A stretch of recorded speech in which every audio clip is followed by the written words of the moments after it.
Hello everyone, quantum lab में आपका फिर से स्वागत है। आज की इस वीडियो में हम बात करेंगे ग्राफ्स के बारे में और स्पेशली जेईई नीट्स के प्रीवियस ईयर के क्वेश्चंस को सॉल्व करेंगे। ठीक है, तो सबसे पहले ना बेसिक्स ग्राफ के कॉन्सेप्ट है वो रिवाइज कर लेते हैं। तो ग्राफ हमारा जो ये हॉरिजॉन्टल एक्सिस हो गया, ये वर्टिकल एक्सिस हो गया। तो ग्राफ किस तरह के हो सकते हैं? ग्राफ ऐसे हो सकता है, ग्राफ ऐसे हो सकता है, राइट? ये हो सकता है, इस तरह से ग्राफ हो सकता है। ग्राफ ऐसे हो सकता है, ग्राफ ऐसे हो सकता है कि नहीं? क्लियर? ग्राफ ऐसे भी हो सकता है ना? तो ये जो सभी ग्राफ के पैटर्न है, इसको समझने के लिए हमें सबसे पहला कॉन्सेप्ट समझना होता है स्लोप का। ठीक है, और स्लोप बहुत ही इंपॉर्टेंट रोल प्ले करने वाला होता है हमारे ग्राफ के चैप्टर में। ठीक है, तो ये हो गया वाई और एक्स ग्राफ। ये मान लो हमारा ग्राफ है और ये है इसका थीटा एंगल विथ हॉरिजॉन्टल, किसके साथ? पॉजिटिव एक्स एक्सिस के साथ में। मतलब जो हॉरिजॉन्टल एक्सिस है, पॉजिटिव हॉरिजॉन्टल एक्सिस, उसके साथ में जो एंगल बनता है ये थीटा हो गया। ठीक है, तो स्लोप हमारा क्या होता है? स्लोप इज इक्वल टू होता है tan theta. Slope is equal to क्या होता है? Tan theta. और हमें पता है कि थीटा, इफ थीटा जो है वो जीरो से ज़्यादा है और theta great less than 90 degree, मतलब 0 से 90 डिग्री के बीच में होगा, तो जो टेन थीटा होगा पॉजिटिव होगा। Right, tan theta is positive. इसका मतलब क्या होगा? स्लोप हमारा क्या होगा? पॉजिटिव होगा। स्लोप इज और ऐसे लिख सकते हैं पॉजिटिव स्लोप। Positive slope. अब मैं इसके बारे में क्यों बता रहा हूँ ये पॉजिटिव स्लोप नेगेटिव स्लोप? आगे जब मैं वीटी ग्राफ या एक्सटी ग्राफ बताऊंगा या एटी ग्राफ बताऊंगा तो वहाँ पे इसको और अच्छे से क्लियर हो पाएगा। बट अभी ये समझ लो, सिर्फ स्लोप पे डिस्कस करते हैं। ठीक है, ये हो गया पॉजिटिव स्लोप, ये पहले से आप लोगों को पता ही है। ठीक है, ये हो गया नेगेटिव स्लोप। नेगेटिव स्लोप क्यों? क्योंकि ग्राफ ऐसे बन रहा है। पॉजिटिव स्लोप होगा तो ग्राफ इधर जाएगा, राइट? नेगेटिव स्लोप होगा तो ग्राफ ऐसे आएगा। अब ये स्लोप यहाँ पे देखते हैं, ये हो गया थीटा। स्लोप का जो एंगल होता है, टेन थीटा का जो थीटा एंगल होता है वो किसके साथ होता है? पॉजिटिव एक्स एक्सिस के साथ में, राइट? या पॉजिटिव जो हॉरिजॉन्टल एक्सिस उसकी तरफ है। तो ये अगर थीटा मान लें, ठीक है, कैलकुलेशन में नॉर्मली सबको 90 से ऊपर के वैल्यूज़ के लिए थीटा टेन थीटा का वैल्यू याद करना थोड़ा डिफिकल्ट होता है। तो हम क्या यूज़ करते हैं? जो 0 से 90 के बीच का जो एक्यूट एंगल होता है उस पर करते हैं। तो लेट्स से कि फाइव मान लिए इसको। तो अगर टेन थीटा, स्लोप हमारे यहाँ पे क्या होगा? स्लोप इज इक्वल टू है टेन थीटा, है ना? तो इसको हम क्या लिख सकते हैं?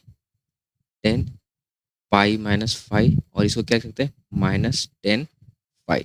अब यहाँ पे एक चीज़ समझते हैं कि अगर ये थीटा का वैल्यू बढ़ेगा, मान लो कि ये थीटा का वैल्यू ऐसे हो गया, ये ग्राफ ऐसे आया, तो थीटा का वैल्यू बढ़ा दिया हमने, एंगल बढ़ा दिया।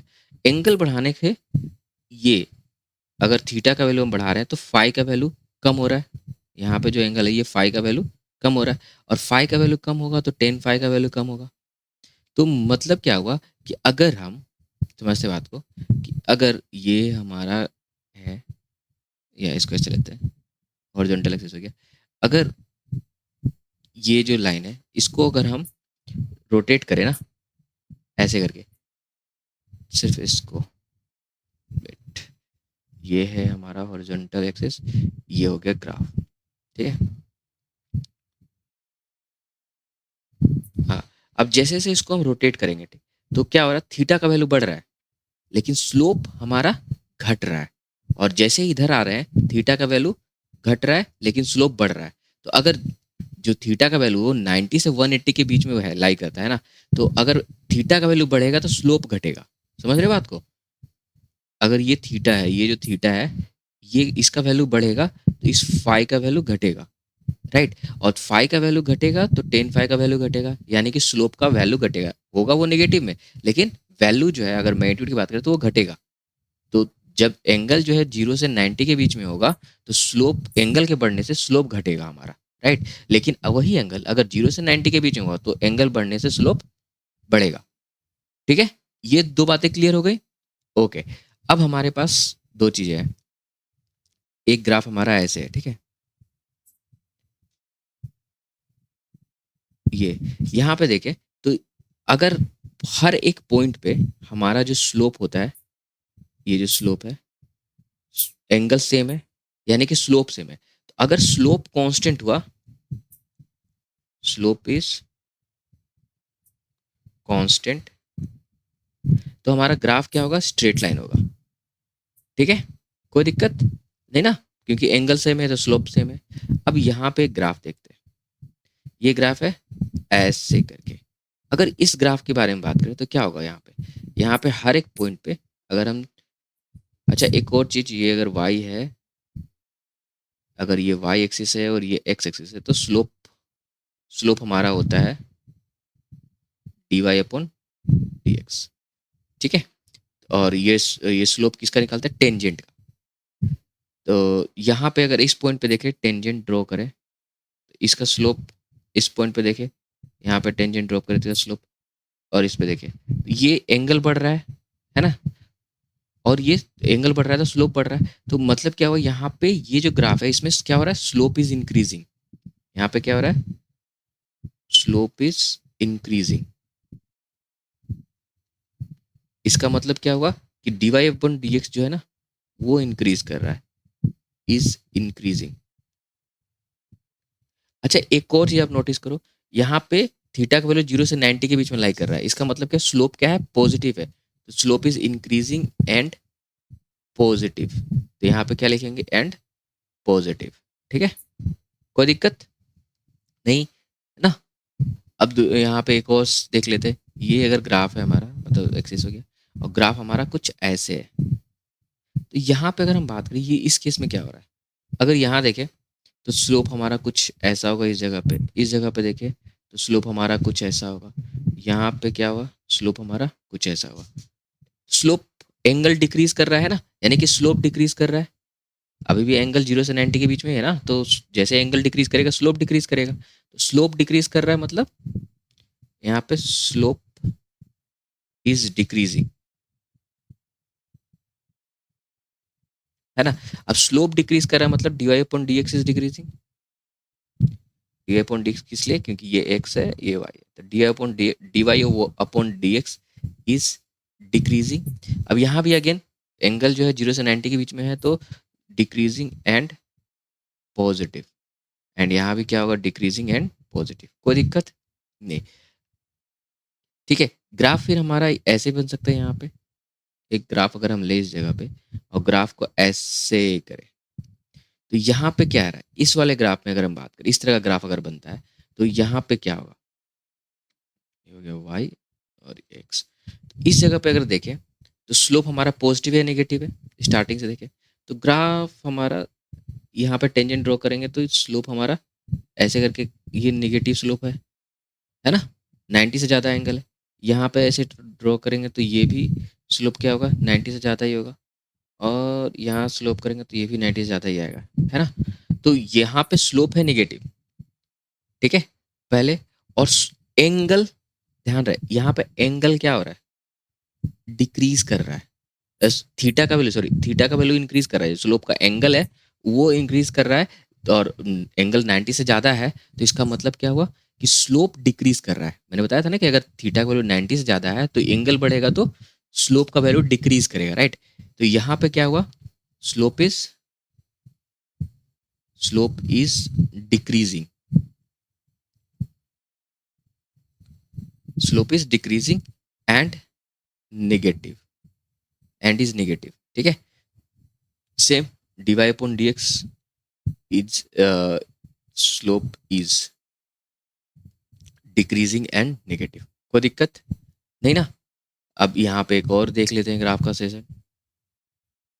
अगर ग्राफ हमारा कुछ ऐसा हुआ तो यहाँ पर देखो, यहाँ पे क्या है,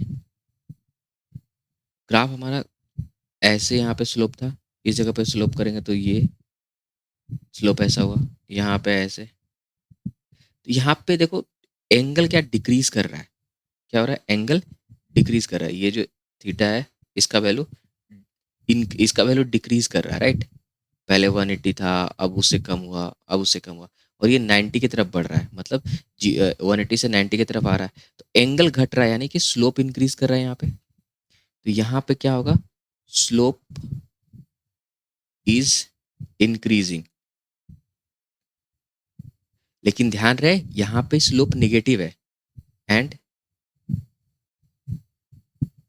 इज नेगेटिव।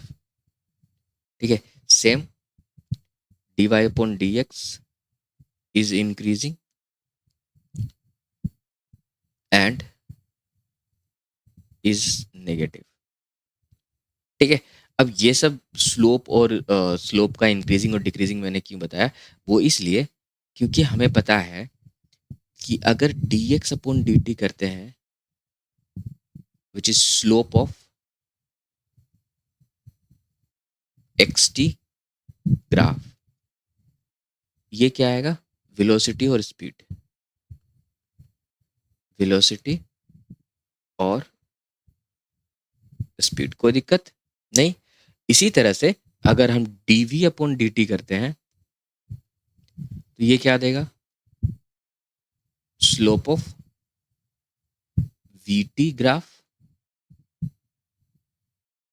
ये स्लोप ऑफ vt ग्राफ हो गया राइट। और ये क्या देगा हमें, एक्सेलरेशन। इसके उलट क्या होता है, अगर इंटीग्रेट करेंगे हम, इंटीग्रेशन ऑफ v dt, ये क्या देगा हमें, एरिया ऑफ, और basically area under VT graph. यहां से एरिया से हम क्या निकाल सकते हैं, डिस्टेंस और डिस्प्लेसमेंट।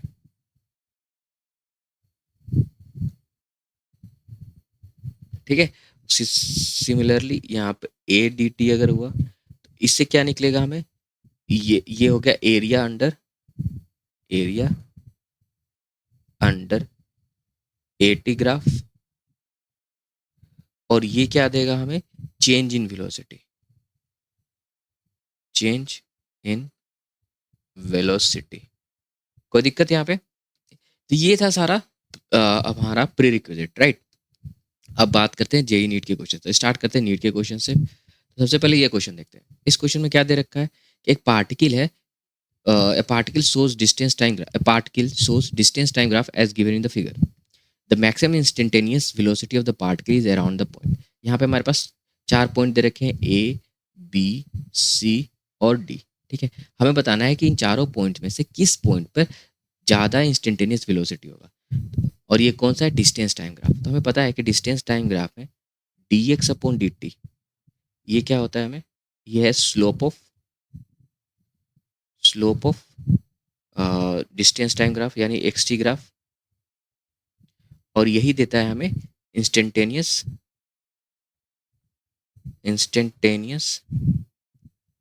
वेलोसिटी, यहाँ से मिल जाएगा हमें। तो अगर हम स्लोप पे ध्यान दें, यहाँ पे अगर स्लोप करें तो रफली स्लोप हमारा ये ऐसे आएगा, बनेगा यहाँ ये होगा स्लोप, बी का टेंजेंट, बी पे टेंजेंट ड्रॉ करें तो इसका स्लोप ऐसे बनेगा, सी पे हम करें तो ऐसे बनेगा, और डी पे ऐसे बनेगा। अगर हम गौर से देखें, एनालाइज करें तो सी का जो इंक्लिनेशन है यहाँ पे स्लोप ज़्यादा बन रहा है राइट, एंगल ज़्यादा बन रहा है, यानी स्लोप ज़्यादा बन रहा है यहाँ पे। तो हमारे पास ऑप्शन क्या आएगा, डी, इसमें सी है दिया हो रखा है। ठीक है। अब यहाँ पे एक कॉमन मिस्टेक क्या करते हैं, हमें पता चल गया कि सी है, हमने यहाँ सी मार दिया। ठीक है, बट ध्यान देखना ऑप्शन में सी ऑप्शन नहीं, ये पॉइंट सी की बात हो रहा है, और पॉइंट सी कौन रिप्रेजेंट कर रहा है, ऑप्शन डी। ठीक है, कभी कभी जल्दीबाजी में ये बहुत कॉमन मिस्टेक कर देते हैं, सही आंसर आते हुए भी गलती कर देते हैं। अब ये क्वेश्चन देखते हैं। यहाँ पे पूछा क्या, डिस्प्लेसमेंट टाइम ग्राफ दे रखा है, अब moving particle is shown below, the instantaneous velocity of particle is negative at point. तो हमें पता है कि स्लोप नेगेटिव होगा तो ही मतलब slope of x T graph, slope of tangent, ठीक है, इन एक्स टी ग्राफ क्या देता है, ये देता है हमें वेलोसिटी राइट, और इंस्टेंटेनियस वेलोसिटी। तो यहाँ पे अगर हम टेंजेंट ड्रॉ करेंगे पॉइंट सी पे तो ये पॉजिटिव आएगा, इसका ऑलमोस्ट डी पे ये पैरेलल आएगा ऐसा, यहाँ पे तो जीरो हो जाएगा वेलोसिटी, यहाँ पे स्लोप नेगेटिव होगा क्योंकि एफ पे पॉजिटिव रहा है, तो यहाँ पे स्लोप हमारा नेगेटिव आएगा। तो ऑप्शन क्या है, पॉइंट क्या है, ई, यानी ऑप्शन कौन सा हुआ, ए राइट। पॉइंट ई पे वेलोसिटी जो है वो नेगेटिव होगा। कोई दिक्कत, आगे बढ़े, नेक्स्ट क्वेश्चन देखते हैं। ये क्वेश्चन, इस क्वेश्चन में देखा गया which of the following curve does not represent motion in one dimension. ठीक है, ये थोड़ा सा इजी है। क्यों? क्योंकि आउट ऑफ दिस 4 ऑप्शन ना, अगर हम ऑप्शन बी देखें, एक 1D में मोशन में एक चीज हमारे पास होता है कि टाइम कभी वापस नहीं घूम के आता, टाइम हमारा कंटिन्यूस फ्लो में चलता है, टाइम बढ़ता रहता है। और कोई भी पार्टिकल एक टाइम पे ना दो जगह पे नहीं हो सकते, कोई पार्टिकल एक टाइम पे दो जगह नहीं हो सकती, एक ही टाइम पे किसी भी पार्टिकल का दो वेलोसिटी नहीं हो सकता। ठीक है, तो अगर यहाँ पे देखें किसी भी पॉइंट पे, तो एक टाइम पे पार्टिकल का एक ही वेलोसिटी है, इसी में एक टाइम का एक ही वेलोसिटी है। यहाँ पर भी पार्टिकल देखें तो एक टाइम पे किसी भी टाइम पे ले तो एक ही वेलोसिटी मिलेगा। लेकिन यहाँ पे अगर देखें तो पार्टिकल की दो वेलोसिटीज आ रही हैं, यहाँ पे, जो कि पॉसिबल ही नहीं है। तो ऑप्शन बी है जो वन डायमेंशन पॉसिबल नहीं है। राइट, तो करेक्ट ऑप्शन क्या हुआ? बी। समझ में आई बात? ओके, अब नेक्स्ट क्वेश्चन देखते हैं। अब यहाँ पे ये क्वेश्चन देखते हैं। इस क्वेश्चन में दे रखा है कि all the graph below are intended to represent the same motion, one of them does it incorrectly, pick it up. तो हमारे पास क्वेश्चन दे रखा है कि ये चारों है ना, ये किसी तरह के मोशन को रिप्रेजेंट कर रहे हैं, राइट। तो इनमें से 3 सेम मोशन को रिप्रेजेंट कर रहे हैं, चौथा नहीं रिप्रेजेंट कर रहा था। हमें बताना है कि वो फोर्थ वन कौन है, जो कि बाकी के तीनों मोशन से डिफरेंट है। तो हम स्टार्ट करते हैं यहाँ से। अगर हम ग्राफ को रीड करें, देखो यहाँ पे वेलोसिटी टाइम ग्राफ है, और slope of velocity time graph क्या देता है? Slope of velocity time graph देता है हमें एक्सेलरेशन, राइट। अब यहाँ पे देखें तो पहले क्या है, एक्सेलरेशन यहाँ से, वेलोसिटी इसके पास कुछ इनिशियल वेलोसिटी है पार्टिकल के पास, और इसका, और ये वेलोसिटी पोजीशन ग्राफ है, सॉरी, जो हमने बात किया था ना slope of velocity time graph के बारे में, वो एक्सेलरेशन देता है। ये वेलोसिटी पोजीशन ग्राफ है, तो इसको समझते हैं। पहले क्या है, वेलोसिटी है, पोजीशन यहाँ पे 0 था, तो जब जीरो एक्स इक्वल टू 0 ले रहे हैं और इसको मान लिया हमने u, तो पार्टिकल की वेलोसिटी क्या थी? v is equals to u, initially v i. अब ये धीरे धीरे जैसे जैसे बढ़ना शुरू हुआ, लेट्स से कि यहाँ पे ये आ गया एक्स नोट तक जैसे जैसे गए हम, x is equal to X naught, या एक्स नॉट पोजिशन पे गए, तो इसकी वेलोसिटी क्या हो गई? 0। यहाँ पे वेलोसिटी हो गई 0, राइट। तो पार्टिकल पहले ऐसे गया, यहाँ पे इसकी वेलोसिटी हो गई 0, और ये फिर वापस मुड़ना, क्योंकि वेलोसिटी अब 0 से फिर नीचे की तरफ आ रही है, नेगेटिव हो रही है, और यहाँ पे -u। तो ये धीरे धीरे वापस आया, और जैसे वापस घूम के आया, और जहाँ से इसने स्टार्ट किया था वहाँ जब पहुंचा तो इसकी वेलोसिटी की डायरेक्शन वापस इधर हो गई। तो पहले क्या था, वेलोसिटी की डायरेक्शन इधर था, अब वेलोसिटी डायरेक्शन इधर है, राइट। बेसिकली मोशन क्या हो रहा है कि पार्टिकल यहाँ से स्टार्ट हो रहा है, इसके पास कुछ इनिशियल वेलोसिटी है, वो इधर जा रहा है, कुछ दूर जा करके उसकी वेलोसिटी 0 हो रही है, यानी कि वेलोसिटी डिक्रीज कर रही है, करते करते एक जगह पे आके इसकी वेलोसिटी 0 हो जा रही है, और ये वापस जा रहा है। ठीक है, यहाँ पे ये हो सकता है, ठीक है, ये वेलोसिटी टाइम ग्राफ है। यहाँ पे ये हो सकता है कि ये कांस्टेंट डी एक्सेलरेशन हो या एक्सेलरेशन हो, राइट। तो ये देख सकते हैं, ओके। तो ये जो ऑप्शन ए है, ये इस मोशन को डिस्क्राइब कर रहा है। अब ऑप्शन बी की बात करते हैं। ऑप्शन बी में देखें तो ये डिस्टेंस टाइम ग्राफ है। डिस्टेंस टाइम ग्राफ का स्लोप क्या देता है हमें? वेलोसिटी। अगर यहाँ पे देखें तो स्लोप क्या है, कुछ समय तक यहाँ तक स्लोप इंक्रीज कर रहा है ना, फिर थोड़ी दूर तक ये स्लोप कांस्टेंट रह रहा है, फिर स्लोप धीरे धीरे डिक्रीज कर रहा है। इसका मतलब क्या हुआ कि पहले वेलोसिटी कुछ दूर तक इंक्रीज कर रहा था, फिर कांस्टेंट हो गया, फिर डिक्रीज हो गया, और डिस्टेंस जो है टाइम के साथ बढ़ ही रहा है, मतलब वो डिक्रीज नहीं कर रहा। तो हम ऐसे बात करें कि पहले वेलोसिटी इंक्रीज कर रहा था, कुछ दूर तक गया, वेलोसिटी इंक्रीज हुआ, राइट। यहाँ से मान लो कि इस पॉइंट से इस पॉइंट तक यहाँ से वेलोसिटी इंक्रीज हुआ, राइट। और पहले क्या था, स्लोप 0 था, देखो ऐसे करके, पहले ग्राफ ऐसे करके उठ रहा है, इसका मतलब इनिशियली 0 था ये, u0, और धीरे धीरे करके बढ़ते बढ़ते एक पॉइंट पे गया, इसकी वेलोसिटी बढ़ी, फिर यहाँ से ये कांस्टेंट मान ले कि ये v1 हो गया, इसी वेलोसिटी से बढ़ा वो कुछ दूर तक v1, और फिर क्या हुआ कि वेलोसिटी डिक्रीज होने लगी, और यहाँ पे आके स्लोप 0 हो गया। स्लोप 0 होने का मतलब कि वेलोसिटी 0 हो गई, तो कुछ दूर जा करके ये रुक गया यहाँ पे। इसका मोशन कुछ ऐसा रहा है, राइट। क्या ये दोनों सेम है? नहीं। तो अब हम बाकी के दो देखते हैं, वो इन दोनों में से जिसके साथ अलाइन करते होंगे, ठीक है, तो वो करेक्ट हो जाएगा, जिससे अलाइन नहीं करते होंगे वो हमारा आंसर हो जाएगा। इसमें देखते हैं, ये क्या है, पोजीशन टाइम ग्राफ।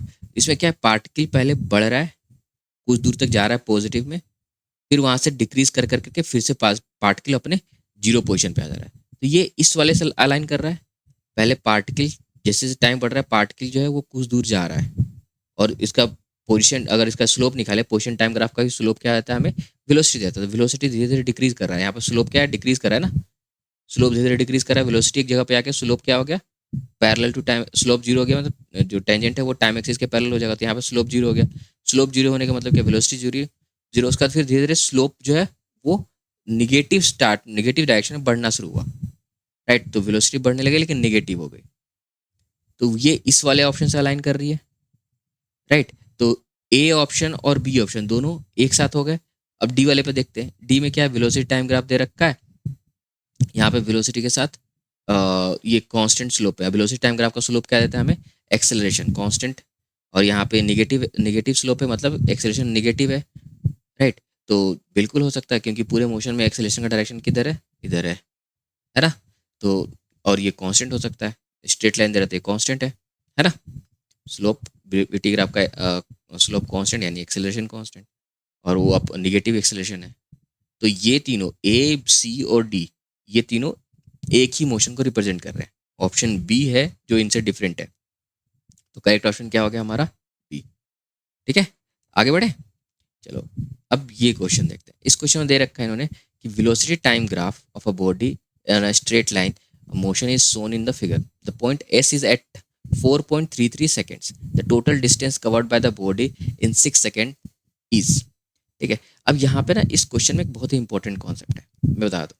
ये है वेलोसिटी टाइम ग्राफ, राइट, इसका ग्राफ। तो हमेशा मैंने बताया था कि यहाँ पे स्टार्टिंग में बताया कि डिस्टेंस टाइम ग्राफ का जो एरिया होता है, वेलोसिटी टाइम ग्राफ का जो एरिया होता है, एरिया अंडर वीटी ग्राफ, ये डिस्टेंस और डिस्प्लेसमेंट देता है। या इस क्वेश्चन से ना ये कॉन्सेप्ट क्लियर हो जाएगा, डिस्टेंस और डिस्प्लेसमेंट कैसे मिलेगा। देखो, ये जो टाइम एक्सिस के ऊपर का जो एरिया होता है ना, ये इसको कहते हैं पॉजिटिव डिस्टेंस, और ये नेगेटिव डिस्टेंस।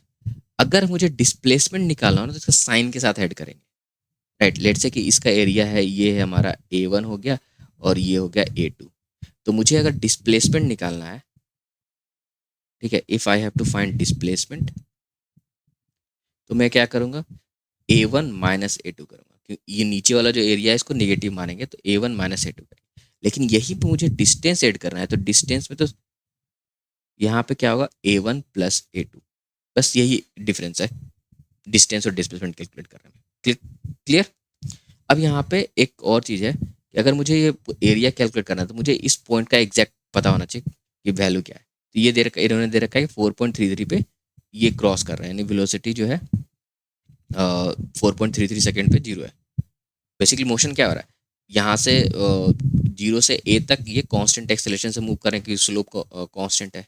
ए से बी तक वेलोसिटी कांस्टेंट, फिर कांस्टेंट रिटार्डेशन यानी नेगेटिव एक्सेलरेशन से ये डिक्रीज कर रहे हैं, और एक सी पॉइंट पे जा रहे हैं जहाँ पे 4.3 सेकेंड पे इसका वेलोसिटी जीरो हो रही है, फिर ये निगेटिव डायरेक्शन में बढ़ना शुरू हो रहा है वेलोसिटी, राइट। और कब कब तक बढ़ रहा है, तो -2 मीटर पर सेकेंड तक बढ़ रहा है। उसके बाद फिर ये डिक्रीज करना चल रहा है, उसकी वेलोसिटी जो है वो चेंज हो रही है, ठीक है, और ये वापस स्लो होना शुरू हो रहा है, राइट। और धीरे धीरे करके 6 सेकंड पे ये स्लो हो जा रहा है, जीरो हो जा रहा है, कोई दिक्कत नहीं। तो हमें निकालना है टोटल डिस्टेंस कवर्ड। तो सबसे पहले हम इसका एरिया निकालते हैं, पहला एरिया A1, और A1 निकालने के लिए पहले हमें ये पता होना चाहिए कि जो ये पॉइंट है 4.33 सेकंड, इसका वैल्यू कितना होगा। रेशियो में निकाले तो ज़्यादा ईजी रहेगा। तो इसको सॉल्व करने का एक बेसिक तरीका क्या है, इसको हम रेशनलाइज में करते हैं। इसको कैसे कर सकते हैं, या तो हम पॉइंट हटा करके, या तो हम इसको ऐसे करें, 4.333 है, इसको 1 और यहाँ पे 3 zeros ये करें। और इसका एक और सिंपल तरीका है, क्या कि हम इसको क्या करते हैं, ये इसको हमने x मान लिया, x इक्वल्स टू 4.33, और ये बहुत ही बेसिक तरीका है करने का, 10x, ये हो जाएगा 43.33, और ये यूज़ करते हैं जब रेकरिंग नंबर होते हैं। इसमें से इसको सपरेट करेंगे तो कितना आ जाएगा, 9x इक्वल्स टू 43 में से 4.33 सपरेट कर देंगे तो कितना आ जाएगा, ठीक है। और हम ये मान के चले कि रेकरिंग नंबर है, ओके। तो ये कितना हो जाएगा, 43 में से ये डेसिमल के आगे वाले सारे नंबर सब्ट्रैक्ट हो जाएंगे। अब ये 3 वाला जो पार्ट है, 43 में से 4 घटाएंगे 39 आएगा, राइट। तो x इक्वल्स टू कितना हो जाएगा, 39/9, 13/3, तो कितना आ गया ये 13/3 x का वैल्यू, ओके। ये जो डिस्टेंस है इसका वैल्यू हमारे पास आ गया 13.3, 13/3। ओके, अब हमें निकालना है सिंपल इसका एरिया। तो A1 बराबर क्या होगा? A1 बराबर, अब ये है एक ट्रेपेजियम है ना, तो ट्रेपेजियम का एरिया बराबर क्या होता है?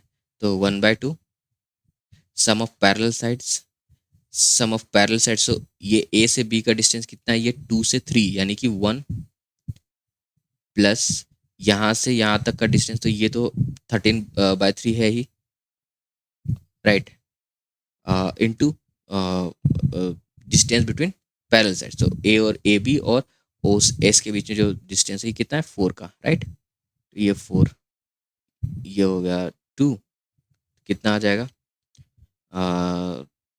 3 1 3, 16 प्लस 2, वेट, 16/3 इंटू 2, और इसको हम ऐसे भी कर लेते हैं, राइट। ये 3 इंटू 1 3 प्लस 13, 16 इंटू 2 32, 32/3, A1 हो गया। अब A2 कैलकुलेट करें। A2 बराबर कितना होगा? ये ट्राइंगल है तो half into base, base S D कितना है? 6 माइनस 13/3 इंटू हाइट कितना है? 2। तो ये आ जाएगा, एरिया कितना हो जाएगा? ये 2 वैसे कट गया यहाँ पे, तो 18 माइनस थर्टीन कितना हो गया? 5/3। अब डिस्टेंस बराबर कितना होगा? ये होगा 32/3 plus 5/3 which means 37/3 metre. Option A correct. ठीक है, कोई दिक्कत? ओके, नेक्स्ट क्वेश्चन पे चलते हैं। इस क्वेश्चन में देखते हैं, यहाँ बोला गया that speed versus time graph दे रखा है एक पार्टिकल का। So in the figure the distance travelled in metre by particle during the time interval 0 to 5 second will be. तो 0 से 5 सेकंड हमें पता है कि 0 से 5 सेकंड ये कितना है? वेलोसिटी टाइम ग्राफ देखा है। वेलोसिटी टाइम ग्राफ का एरिया क्या देता है हमें? Distance, right. और सिंस ये दोनों ऊपर में ये पूरा का पूरा, तो डिस्टेंस और डिस्प्लेसमेंट दोनों सेम ही रहेगा, राइट। इसका एरिया कितना होगा? Half into base into height. Base कितना है? 5 इंटू हाइट कितना हो गया? 8। तो ये कितना होगा? 20 मीटर। आंसर कितना हो गया? 20 मीटर। कोई दिक्कत? नेक्स्ट क्वेश्चन देखते हैं। इस क्वेश्चन पूछा गया कि particle starts from origin O from rest and moves with uniform acceleration along a positive x axis. Identify all the figure that correctly represent the motion qualitatively. A acceleration है, v velocity, x displacement, t time. ठीक है, क्या कह रहा है? वो rest से start हो रहा है, पॉइंट है ओ, यहाँ से वो रेस्ट से स्टार्ट हो रहा है, moves with uniform acceleration with along positive x axis. Acceleration है, यूनिफॉर्म एक्सेलरेशन, ए का वैल्यू कांस्टेंट है, ठीक है, और ये पॉजिटिव एक्स एक्सिस की तरफ ये मूव कर रहा है, राइट, पार्टिकल। अब हमें पता करना है, तो ए टी का ग्राफ यहाँ से देखे, ए से टी, ये ए कांस्टेंट है और पॉजिटिव है, राइट। तो ये हो सकता है वी टी। अब कांस्टेंट एक्सेलरेशन है तो ये भी होगा, क्योंकि वी टी ग्राफ का स्लोप एक्सेलरेशन देता है और ये यहाँ पे स्लोप पॉजिटिव है, राइट। तो ये भी हो सकता है। यहाँ पे एक्स टी ग्राफ, यहाँ पे क्या दे रहा है? अब सिर्फ एक्सेलरेशन पॉजिटिव है तो वेलोसिटी इंक्रीज करेगा, पर यहाँ पे सी में देखते हैं तो स्लोप क्या हो रहा है? डिक्रीज हो रहा है और कुछ दूर जाके कांस्टेंट हो जा रहा है। इसका मतलब क्या है? पार्टिकल जो है, पार्टिकल धीरे धीरे स्लो डाउन हो रहा है और एक जगह पे आके रुक जा रहा है, जो कि ऐसा पोजिशन हो नहीं रहा है, राइट। तो ये नहीं होगा। एक डी में देखें तो यहाँ पे स्लोप धीरे धीरे इंक्रीज कर रहा है, मतलब कि वेलोसिटी धीरे धीरे बढ़ रही है, जो कि हो रही है क्योंकि एक्सेलरेशन हो रहा है तो वो वेलोसिटी भी बढ़ रही है और पॉजिटिव है एक्सेलरेशन। तो ए बी और डी ये तीनों हो सकते हैं, यानी कि ऑप्शन डी करेक्ट है। कोई दिक्कत? आगे बढ़ते हैं। अब ये क्वेश्चन देखते हैं। इस क्वेश्चन में दे रखा है कि particle starts from origin at time t is equal to 0 and moves along the positive x-axis. The graph of the velocity with respect to time is shown figure. What is the position of the particle at t is equal to 5 second पे? तो हमें पता करना है कि यहाँ पे t is equal to 5 second पे पार्टिकल का पोजिशन क्या था। तो वेलोसिटी टाइम ग्राफ हमें पता है, अगर रेस से स्टार्ट हो रहा है तो area under velocity time graph निकाल लेंगे, हमारा आ जाएगा पोजिशन, राइट। तो इसका एरिया निकालेंगे कैसे? तो यहाँ पे देखो, ये एक ट्राइंगल हो गया, ये हो गया एक स्क्वायर, एक रेक्टेंगल, और ये दूसरा रेक्टेंगल। इसका एरिया कितना होगा? तो इसका एरिया हो जाएगा ये 2 2, राइट। 2 to the 4/2 यानी कि 2। इसका एरिया हो गया 2। यहाँ ये स्क्वायर है 2 2, राइट। तो ये हो जाएगा +4, और ये एक रेक्टेंगल है तो ये जगह 3 into 1 यानी कि 3। एरिया कितना हो गया? 9 मीटर, राइट। तो ये आ गया 9।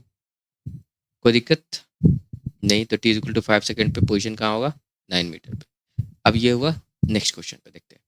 यहाँ बोला गया है कि the velocity time graph of a car and scooter are shown figure the difference between the distance travelled by the car and the scooter in 15 second.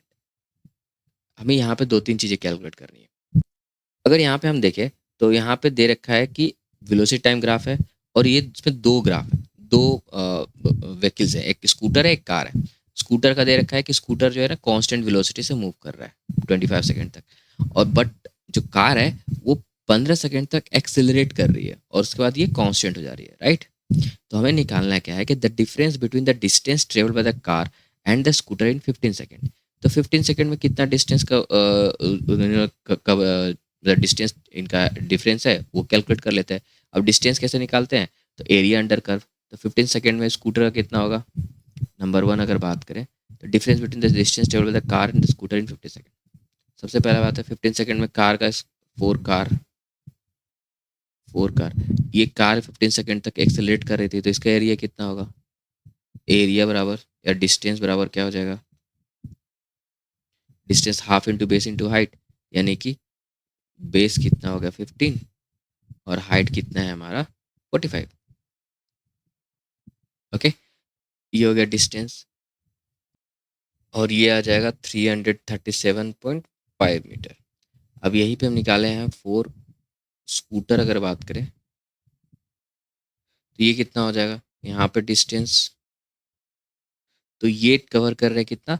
30 into 15 की कांस्टेंट है ना, ये एरिया निकालेंगे तो ये आ जाएगा 30 into 15 यानी कि 450 मीटर। अब हमें निकालना क्या है? Difference between the distance table. तो डिफरेंस अगर निकालने जाए तो डिफरेंस कितना हो जाएगा? 450 माइनस 337.5, ये हो जाएगा 0.5 2, यहाँ पर जब 4 1 यहाँ पे 1, तो 112.5 मीटर। तो हमारा ऑप्शन यहाँ से मिल गया, ठीक है। पर हम टाइम के बारे में बात करें तो time at which the car will catch up with the scooter R. सबसे पहले एक समझते हैं कि ये जो 15 सेकेंड है यहाँ पे तो कार कैच नहीं कर पाएगी, क्योंकि कार कब कैच करेगी? जब दोनों इक्वल डिस्टेंस कवर करेंगे, राइट। सेम टाइम इंटरवल में दोनों इक्वल डिस्टेंस कवर करेंगे, तभी तो दोनों एक दूसरे को कैच कर पाएंगे, राइट। चाहे कार हो स्कूटर हो। कार 15 सेकेंड तक इसको कैच नहीं कर पा रही, क्योंकि 15 सेकेंड में कार चल रही है 337.5 मीटर, और स्कूटर चल जा रहा है 450 मीटर, राइट। बट तो हम मानते हैं कि लेट्स से कि टी टाइम तक, टी टाइम के बाद कैच करेगी, राइट। तो let car catches after t second, right. और car and scooter meet after t second. तो इसका मतलब क्या हुआ कि दोनों जो t सेकेंड में डिस्टेंस कवर करेंगे वो दोनों सेम होगा। अब यहाँ पे देखो 15 सेकेंड में ये कितना डिस्टेंस करे? 337.5 मीटर। अगर कार की बात करें 337.5 मीटर प्लस आगे जो चलेगा वो कांस्टेंट वेलोसिटी से मूव कर रहा है, तो यहाँ पे लिख सकते हैं t-15, और ये 45 मल्टीप्लाई करेंगे 45 से। इसका जो यहाँ पे मान लो कि यहाँ पे ये दोनों मीट कर रहे हैं, और ये टाइम है हमारा t। तो एरिया जब हम कार का निकाल रहे थे तो इस ट्रायंगल का एरिया प्लस इसका एरिया, राइट। तो t-45, t-15 into 45, और ये किसके बराबर हो जाएगा? ये होगा 30 into t के बराबर। अब इसको सॉल्व करेंगे तो हमें t का वैल्यू मिल जाएगा, और ये आएगा 22.5, ठीक है। तो हमें ये भी मिल गया। अगर ये पहला क्वेश्चन नहीं पूछा होगा तो तुम सेकंड दूसरा क्वेश्चन निकाल सकते थे इस ग्राफ से, कोई दिक्कत नहीं। इस सेकंड पार्ट का कॉन्सेप्ट यही है कि दो जो व्हीकल हैं कब मीट करेंगे। सेम स्टार्ट, अगर सेम पॉइंट से स्टार्ट हो रहा है तो आगे चल के कब मीट करेंगे, जब दोनों सेम टाइम में सेम डिस्टेंस कवर करेंगे। मतलब जहाँ पे जिस जगह पे मिलेंगे उस टाइम में वो दोनों एक ही डिस्टेंस कवर कर रहे होंगे, राइट। बस यही कॉन्सेप्ट है इस क्वेश्चन के पीछे। नेक्स्ट क्वेश्चन चलते हैं। यहाँ पूछा गया which graph corresponds to an object moving with a constant negative acceleration and a positive velocity. Constant negative acceleration and positive velocity.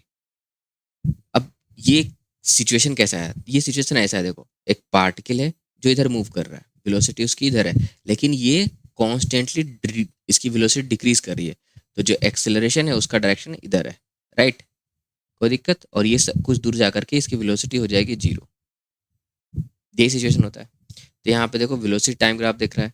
यहाँ पे क्या है, अगर इसकी स्लोप को देखें, वेलोसिटी टाइम ग्राफ का स्लोप क्या आता है, एक्सेलेरेशन। यहाँ पे कांस्टेंट नेगेटिव एक्सेलेरेशन होना चाहिए था, पर यहाँ पे देखो स्लोप क्या है, वो पहले धीरे धीरे डिक्रीज कर रहा है, राइट। पहले स्लोप धीरे धीरे डिक्रीज कर रहा है और फिर धीरे धीरे इंक्रीज करना स्टार्ट हो रहा है, राइट।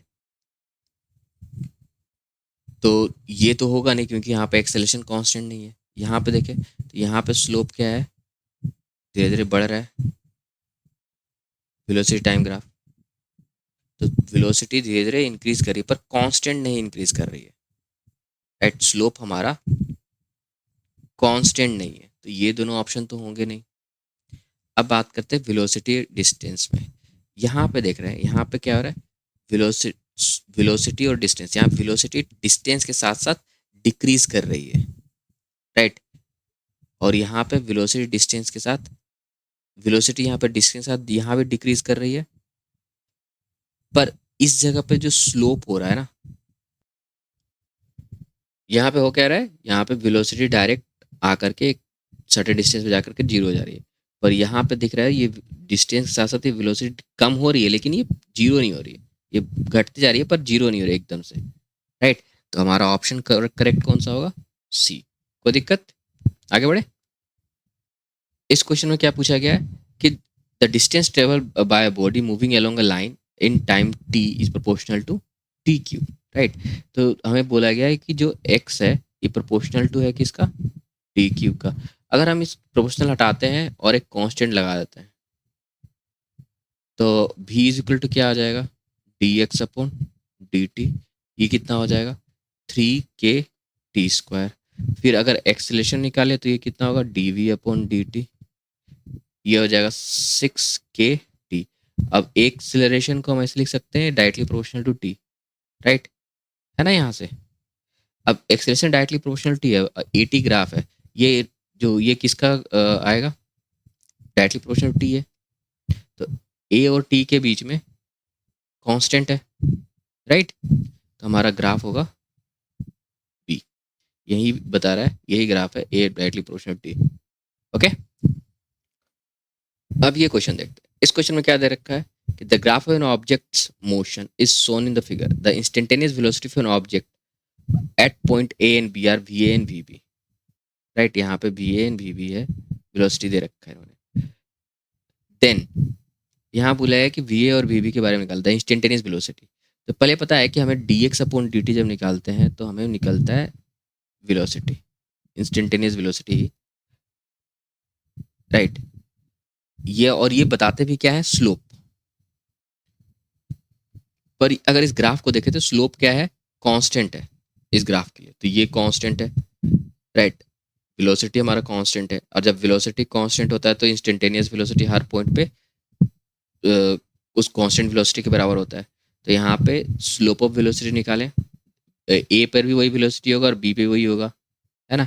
और स्लोप निकालेंगे, स्लोप इस ग्राफ से निकालें तो स्लोप क्या आ जाएगा, अगर कोई वैल्यू ले यहाँ से, यहाँ पे डेल टी दे रखा है 8 और यहाँ पे डेल एक्स दे रखा है 4, तो 4/8 करेंगे तो 1/2 यानी कि 0.5 मीटर पर सेकेंड। तो ए पर भी वही वेलोसिटी होगी, बी पर भी वही होगी, तो V A V B is equal to 0.5 metre पर सेकेंड। कोई दिक्कत, तब ये स्ट्रेट लाइन आ रहा है। अब बात करते हैं इस क्वेश्चन की। इस क्वेश्चन में देखा पूछा गया है कि body is at rest, right, x equal to 0, at t is equal to 0, it starts moving in the positive x-axis direction with constant acceleration. At some instant, another body passes through x equal to 0.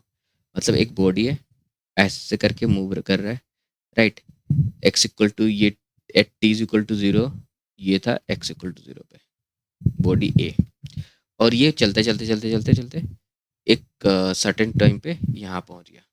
Okay, at the same instant another body passes through x equal to 0 moving in the positive axis direction with a constant speed. अब ये है accelerate कर रहा है, एक body accelerate करके इधर जा रही है और एक बॉडी कांस्टेंट वेलोसिटी से इधर मूव कर रही है, दूसरी बॉडी, राइट, लेट से ए बॉडी है इधर मूव कर रही है कांस्टेंट वेलोसिटी से। अब यहाँ पूछा गया है कि the position of the first body is given by x1t and after time t1, and the second body by x2 after same time interval. Which of the following graphs correctly describe x1 minus x2? तो हमारा अगर x1 के बारे में बात करें, ठीक है, x1 क्या है, ये स्टार्ट हो रहा है, ये इनिशियली एट रेस्ट पे था, तो हमारा u भी 0 था यहाँ पे, ये क्या होगा, और कांस्टेंट एक्सेलरेशन से मूव करेगा विथ टाइम t, तो ये क्या होगा, हाफ ए टी स्क्वायर हम लिख सकते हैं। और x2 क्या है,